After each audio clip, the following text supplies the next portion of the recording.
여러분, 그리스도인이 되는 것이 어렵습니까? 아니면 그리스도인으로 사는 것이 어렵습니까? 가만히 생각하면 그렇게 어려운 질문은 아니죠. 그리스도인이 되는 것보다 그리스도인으로 사는 게 더 어렵습니다. 맞습니까? 잘 모르겠어요? 자, 그리스도인이 되는 건 어떻게 되는 겁니까? 예수 그리스도께서 우리에게 거저 주시는 구원의 은혜를 믿음으로 선물로 받으면 우리가 그리스도인이 되는 겁니다. 그러니까 사람들이 잘 받아들이지 않으려고 그래서 그렇지요. 사실 그리스도인이 되는 것은 굉장히 쉽습니다. 그리스도인이 되기 위해서 우리가 할 게 아무것도 없는 거예요. 그냥 선물을 감사합니다, 이렇게 믿음으로 받기만 하면 그리스도인이 되는 겁니다.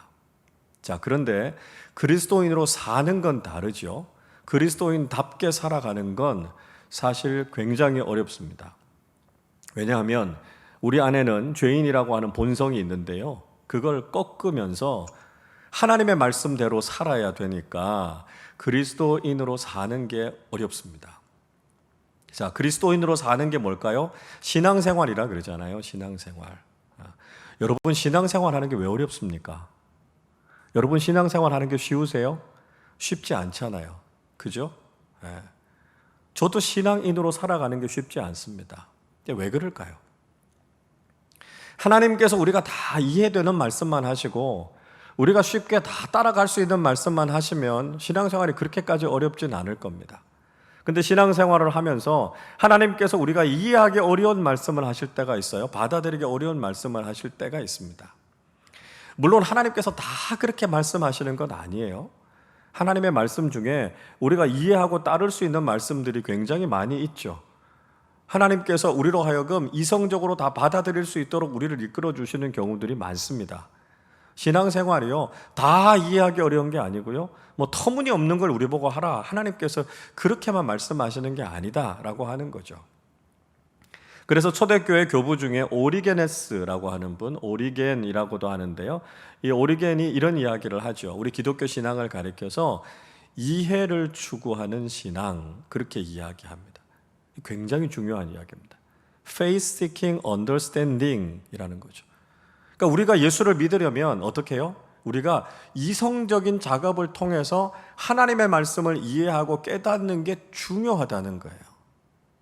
간혹 보면 기독교 신앙에 대해서 비이성적이다 이렇게 이야기하는데 그건 잘못된 이야기입니다. 기독교 신앙은 초이성적인 거예요. 우리 기독교 신앙에는 분명히 이해가 바탕이 돼야 되죠. 그러나 이해를 뛰어넘는 부분들이 있다라고 하는 차원에서 초이성적이다 그렇게 이야기하죠. 그러니까 신앙생활에 상당히 많은 부분들은 우리가 이성적으로 이해할 수 있는 부분들이 많습니다. 그래서 우리가 예수를 잘 믿으려면 하나님의 말씀을 잘 읽고 곰곰이 생각하고 이해하고 믿음을 가지는 게 중요해요. 근데 문제는 뭐죠? 그게 신앙의 전부가 아니라는 거예요.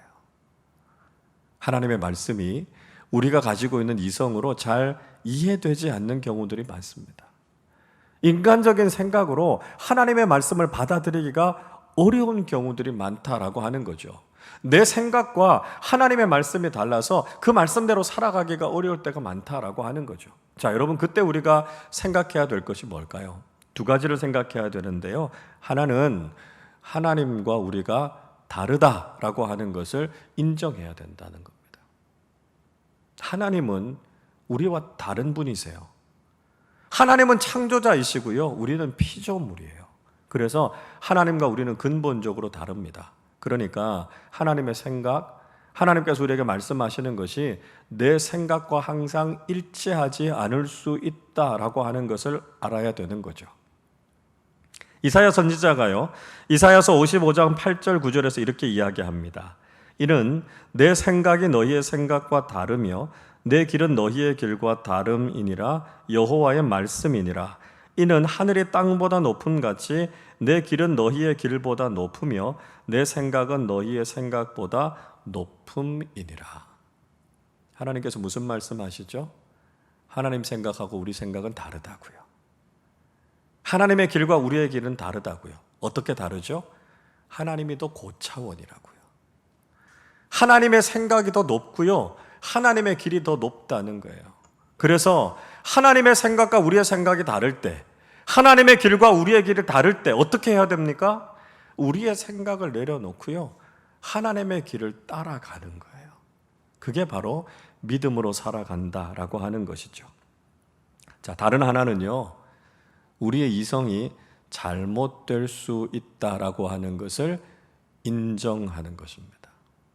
그러니까 다시 말하면 내가 틀렸다라고 하는 걸 잘 인정하는 사람이 신앙생활을 잘하는 사람이다라고 하는 거죠. 우리가 죄인이라고 이야기하지 않습니까? 우리가 죄인이라고 하는 것은요, 우리의 존재가 전적으로 타락했다는 뜻입니다.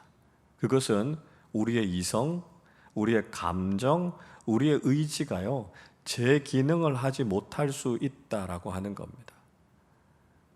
그러니까 내가 옳다고 여기는 게 다 옳은 게 아니에요. 지금 여러분에게 느껴지는 감정, 그게 다 신앙인으로서 건강하고 좋은 감정이 아닙니다. 내 의지를 가지고 내가 하나님의 뜻대로 살아갈 수 없어요. 그러니까 내 이성이 문제가 있다라고 하는 걸 인정하는 거예요. 내가 틀렸다라고 하는 걸 인정하는 거예요. 여러분, 내가 틀렸다는 걸 인정하는 게요, 우리가 하나님을 믿고 살아가는 삶에서도 또 다른 사람들과의 관계 속에서도 굉장히 중요합니다. 우리가 왜 자꾸 관계에서 문제가 생깁니까? 하나님과의 관계, 사람들과의 관계 속에서 문제가 생기는 이유가 뭐죠? 내가 틀렸다는 걸 인정하지 않아서 그래요. 간단한 건요, 내가 틀릴 수 있어, 내가 틀렸어, 이걸 인정하면 신앙생활도 사람들과의 관계도 굉장히 쉽다는 거죠. 근데 문제는 뭡니까? 우리가 고집이 세다는 거예요. 그래서 내가 틀렸다, 내가 잘못될 수 있다라고 하는 걸 잘 인정하지 않는다는 거예요. 하나님과의 관계에서도 마찬가지죠. 하나님의 말씀과 내 생각이 다르면 내가 틀린 건데요, 하나님이 틀렸다고 생각하고 하나님을 잘 따라가지 않는다는 거예요. 그러다 보니까 우리의 신앙생활이 순종보다는 불순종이 훨씬 더 많아지는 겁니다. 전에도 말씀드렸습니다만, 여러분, 믿음이라고 하는 것은 순종과 다르지 않습니다. 우리가 믿음의 길을 걸어간다라고 하는 것은 순종한다라고 하는 것과 다르지 않다는 거예요. 근데 우리가 죄인이기 때문에 우린 저절로 순종이 잘 되지 않습니다. 자연스럽게 살아간다고 해서 우리가 순종하게 되지 않아요. 순종은요, 배워야 돼요. 순종은 훈련해야 됩니다. 순종은요, 좋은 모델을 보고 그 모델을 따라가야 된다는 거예요. 그래야 순종이 된다는 것이죠. 오늘 우리는 본문 말씀을 통해서 성경에 나오는 아주 대표적인 순종의 사건 하나를 생각해 볼 겁니다. 그리고 우리가 어떻게 순종의 삶을 살아가야 될 것인가 함께 은혜를 나누실 수 있기를 바랍니다. 하나님께서 아브라함의 믿음을 테스트해 보기로 하셨습니다. 그래서 아브라함에게 명령을 내리시죠. 100세에 낳은 내 아들, 내 독자 이삭을 모리아산에서 하나님께 번제로 바치라, 그렇게 명령하십니다. 근데 이것은 아브라함의 입장에서 굉장히 받아들이기 어려운 명령이었습니다. 왜 그랬을까요? 두 가지 이유를 생각해 볼 수 있는데요.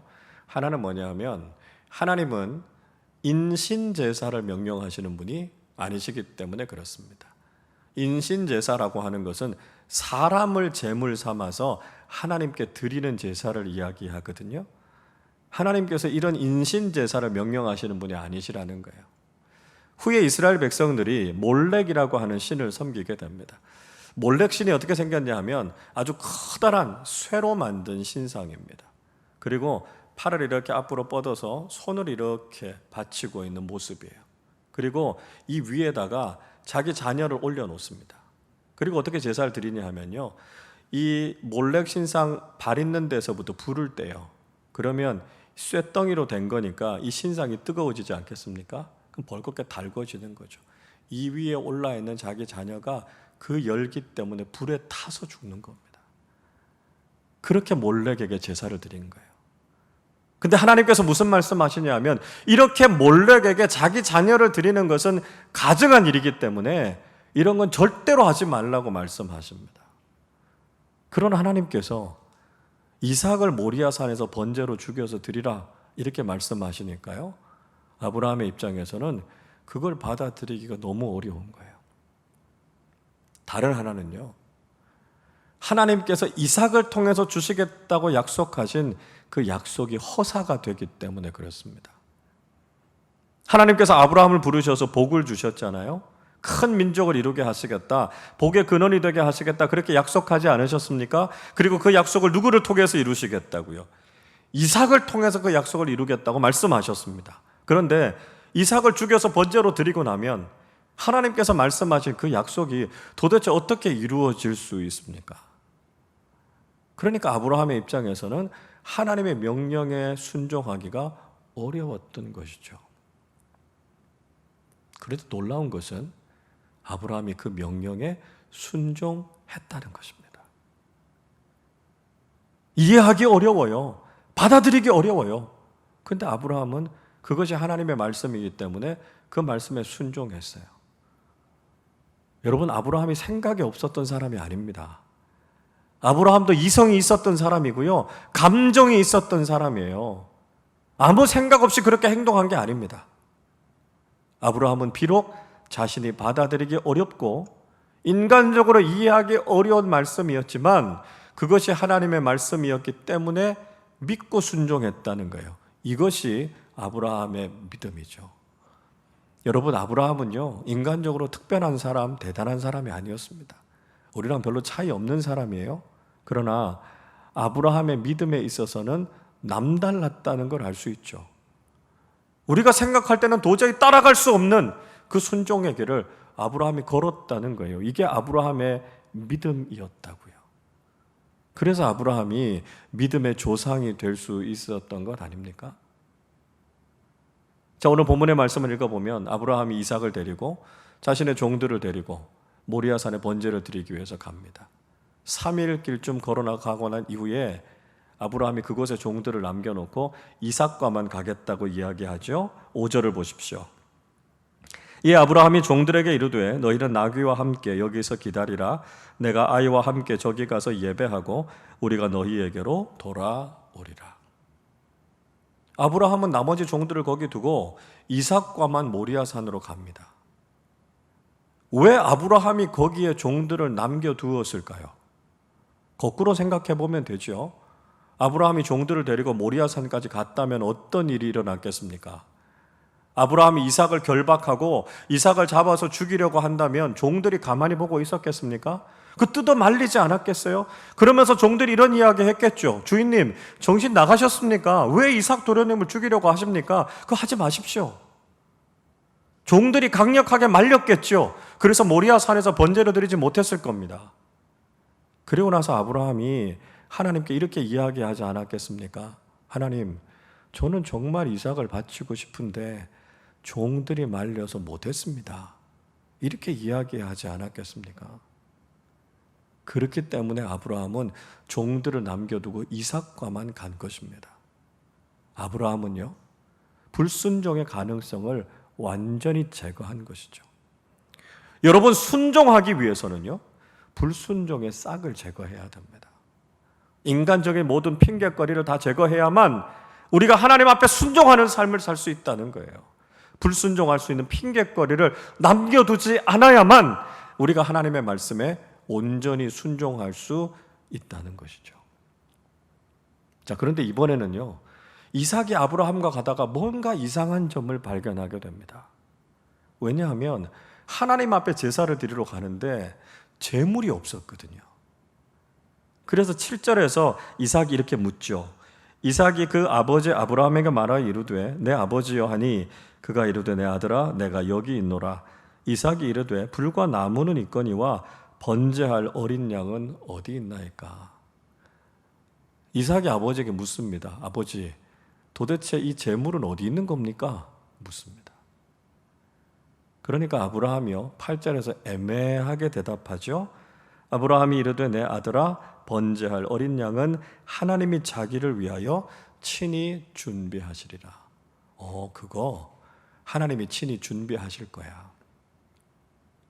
여러분, 정말 맞는 말입니까? 하나님이 친히 준비하신다고요? 아니요. 하나님이 제사에서 친히 제물을 준비하신 적은 한 번도 없었습니다. 다 인간이 제물을 준비해서 하나님께 나아가서 제사 드리지 않았습니까? 딱 한 번은 있었네요. 예수님께서 당신 자신을 십자가의 제물로 내주실 때 딱 그때만 하나님께서 제물을 준비하셨지, 그 어떤 제사에서도 하나님께서 스스로 제물을 준비하신 적은 없으셨습니다. 근데 아브라함이 왜 이렇게 이야기하고 있죠? 아브라함이 자신의 아들에게 네가 제물이야 이렇게 이야기할 수 없는 거 아닙니까? 아브라함의 마음이 새카맣게 타들어갔지만 아브라함의 입장에서는 이렇게 대답할 수밖에 없었다는 거예요. 드디어 모리아산에 도착하게 됩니다. 아브라함이 제단을 쌓고 나무를 버려놓죠. 그리고 자신의 아들 이삭을 결박하고요, 그 제단 위에 올려놓고 이삭을 죽이려고 합니다. 우리는 여기에서 아브라함의 순종 못지않은 이삭의 순종을 보게 됩니다. 당시에 이삭의 나이가요 10대 후반이었을 것이다 이렇게 추측합니다. 아브라함이 100세의 아들을 낳았으니까요, 아브라함의 나이는 거의 120세를 육박하는 나이입니다. 그때 당시는 뭐 지금보다 오래 살았으니까요, 그러나 120세라고 하면 여전히 노년이죠. 이삭은 10대 후반이니까요 한참 때입니다. 여러분, 노년이 된 아브라함이 10대 후반에 혈기왕성한 이삭을 제압할 수 있었다고 생각하십니까? 이삭이 만약에 제물이 되는 걸 거부했다면요, 아버지 왜 이러십니까? 이러지 마세요. 이삭이 거부했다면 아브라함은 이삭을 거기서 제물로 드리지 못했을 것입니다. 아브라함 이삭에게 이야기하는 거죠. 사실 하나님이 너를 제물로 해서 드리라고 하셨어. 이삭이 이야기합니다. 아버지 그렇습니까? 하나님의 뜻이라면 제가 제물이 되겠습니다. 그리고 순순히 결박돼서 그 제단에 올라가지 않고는 그 제사가 가능했겠습니까? 아브라함의 순종을 뒤잇는 이삭의 순종이 있었기 때문에 그 모리아산에서 번제를 드릴 수 있었다는 것이죠. 여러분, 순종이 뭘까요? 순종이라고 하는 것은 내가 이해되지 않아도, 내가 받아들이기 어려워도 그것이 하나님의 말씀이기 때문에 따라가는 것입니다. 순종이라고 하는 것, 불순종할 수 있는 모든 가능성, 모든 인간적인 핑계를 다 제거하고 온전하게 하나님 앞에 우리 자신을 드리는 것입니다. 순종이라고 하는 것은 우리가 그 위기를 모면할 수 있는 인간적인 기회가 있지만 하나님의 말씀을 따르기 위해서 그걸 완전히 내려놓고 그 길을 걸어가는 것이 순종이라는 거예요. 순종 쉽지 않아요. 우리에게 갈등이 생길 수 있습니다. 그럼에도 불구하고 이해되지 않아도 따라가는 것이고요, 핑계 댈 수 있는 그 모든 것을 제거하는 것이고요, 인간적으로 내가 선택할 수 있는 그 상황을 모면할 수 있는 것들을 다 포기하고 하나님의 말씀이기 때문에 따라가는 것이 순종입니다.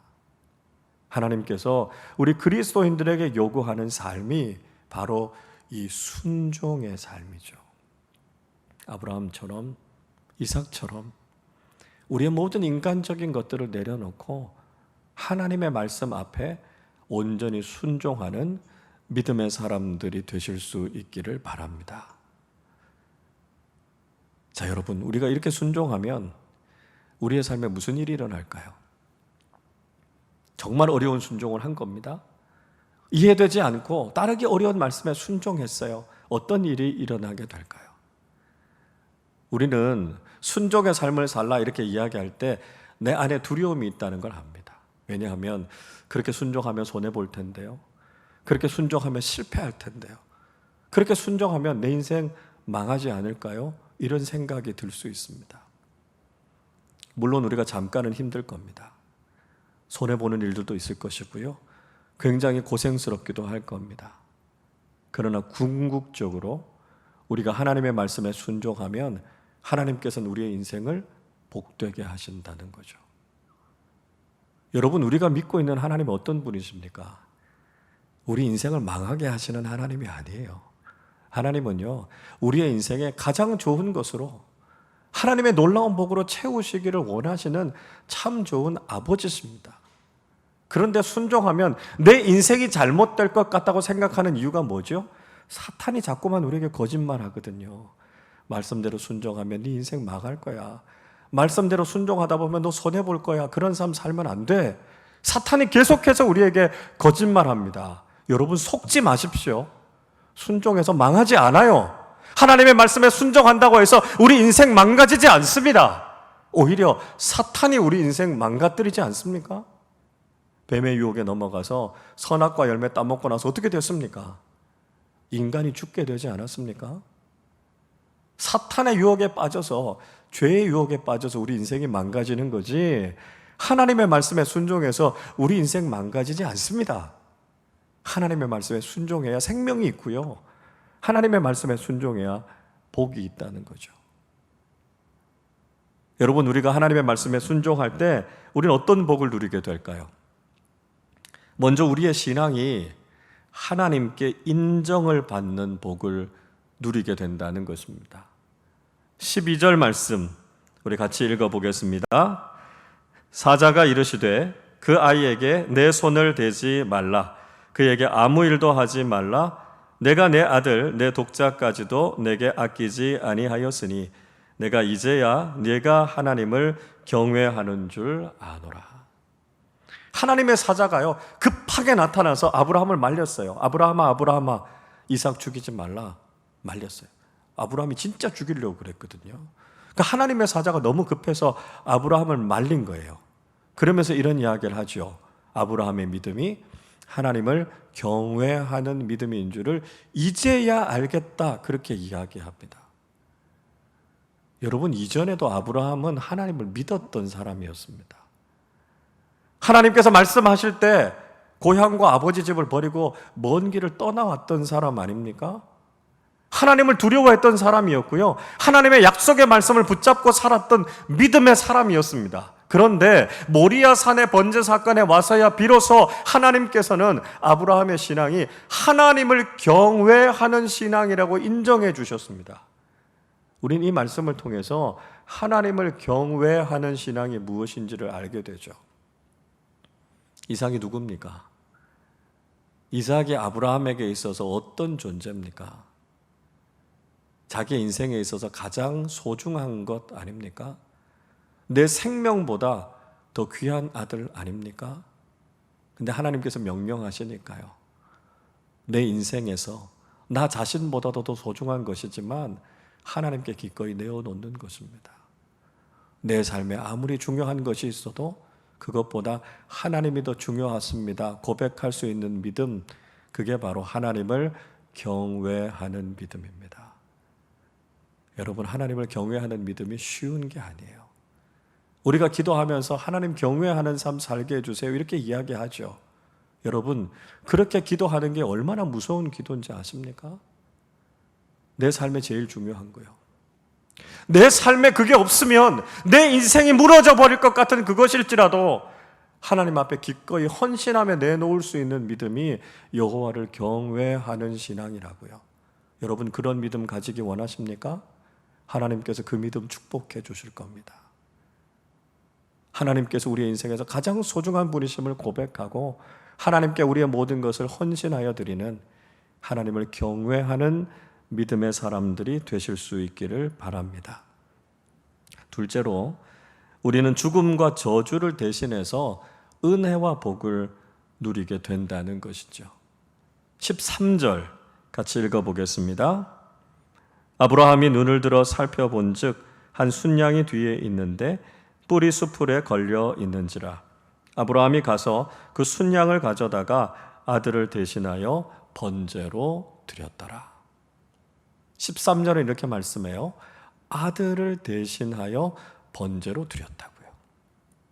원래는 이삭이 거기 올라가서 죽었어야 됐습니다. 그런데 순양의 뿔이 수풀에 걸려 있는 걸 발견하고 그 양을 끌고 왔어요.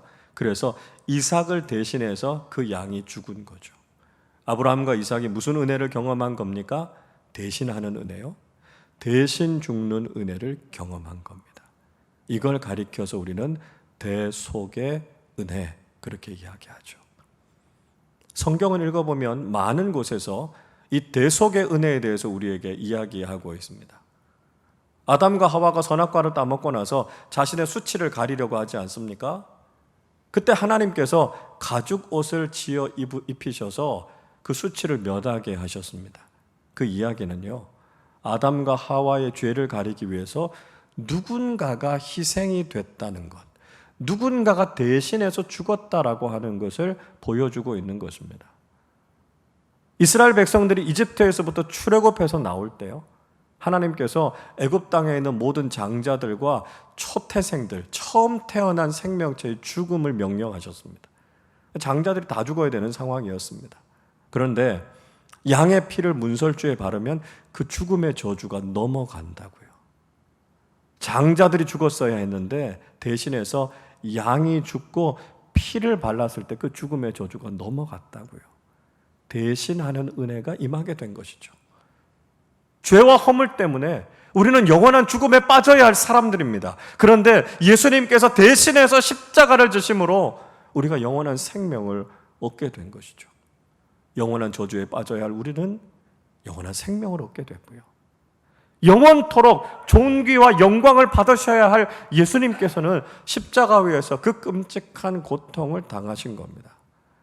이걸 신학적인 용어로는 즐거운 교환이라고 이야기합니다.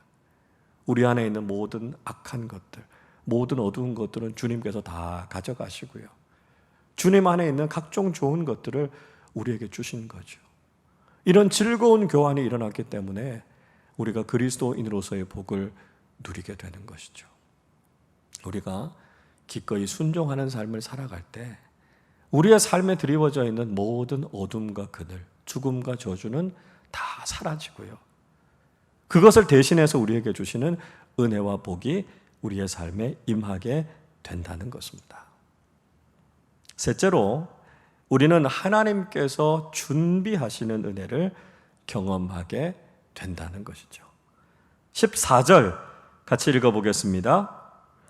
아브라함이 그 땅 이름을 여호와 이레라 하였으므로 오늘날까지 사람들이 이르기를 여호와의 산에서 준비되리라 하더라. 아브라함이 어린 양을 잡아서 그곳에서 번제를 드렸습니다. 아브라함이 모리아 산으로 오면서 하나님께서 어린 양을 준비하실 것이다 이렇게 이야기했는데요, 정말 그 말이 이루어지리라고는 아브라함이 생각도 못한 거예요. 그런데 모리아산 정상에서 하나님께서 어린 양을 준비하셨고요, 이삭을 대신해서 그 양을 가지고 하나님께 번제를 드렸죠. 그리고 아브라함은 그 땅의 이름을 여호와 이레, 하나님께서 준비하신다라고 하는 믿음의 고백으로 그 땅의 이름을 붙인 거죠. 순종하면 하나님께서 준비하시는 은혜를 경험하게 된다는 것입니다. 하나님은요, 우리의 삶을 살피시는 분이세요. 우리 인생에 무엇이 필요한지를 아시는 분이시고요, 우리의 삶에 필요한 것을 채워주시는 신실하신 하나님이 되신다는 거죠. 여러분, 부모님들 한번 생각해 보십시오. 부모님들이요, 여러분들의 인생에 필요한 것들을 다 마련하고 준비해서 여러분의 삶에 다 공급해 주지 않았습니까? 그래서 여러분들이 여기까지 자라올 수 있었던 거죠. 여러분들이 앞으로 부모가 돼도 마찬가지일 겁니다. 사랑하는 자녀들에게 무슨 필요가 있을까? 뭐가 있어야 될까? 늘 관심을 가지고요, 그 필요를 채워주는 것이 부모의 역할이죠. 영적인 아버지이신 하나님도 역시 마찬가지입니다. 우리의 삶에 무엇이 있어야 할 것인지를 아시고 하나님께서 모든 것들을 미리 준비해 주시는 하나님의 복을 경험하게 된다는 것이죠. 여러분, 우리는 그리스도인으로 살아가지만 하나님의 말씀에 순종하는 것이 쉽지 않습니다. 그 이유는 하나님의 말씀이 잘못됐기 때문이 아니고요, 우리가 하나님의 말씀을 따라 살아갈 수 없는 죄인이기 때문입니다. 우리 안에는 불순종이라고 하는 죄인의 DNA가 있기 때문에 하나님의 말씀에 기꺼이 순종하기보다는 하나님의 말씀을 거부할 때가 더 많다는 것이죠. 그러나 여러분, 우리가 그리스도인이 됐고 하나님 아버지의 자녀가 되었음을 깨닫고 인간적으로 받아들이기 어렵고 이해하기 어렵다 할지라도 하나님의 말씀에 순종하기로 결단하실 수 있기를 바랍니다.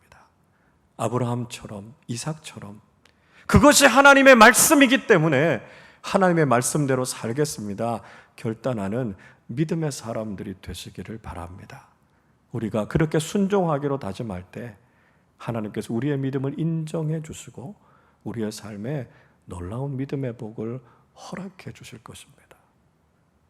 대속의 은혜, 대신해서 주시는 하나님의 그 풍성한 은혜를 경험하게 하실 것이고요. 우리의 삶의 모든 어둠을 걷어가시고 하나님 안에 있는 각종 좋은 것들로 우리의 삶을 가득 채워주실 것입니다. 그리고 여호와 이레, 우리의 삶에 있어야 할 모든 것들을 미리 준비하시고 우리의 삶을 채워주시는 하나님의 놀라운 은총을 경험하게 될 줄로 믿습니다. 하나님께서 말씀하실 때 그 말씀에 믿음으로 순종하고 믿음으로 그 발걸음을 내딛어서 하나님께서 복 주시는 믿음의 삶을 살아가시기를 주님의 이름으로 축원합니다.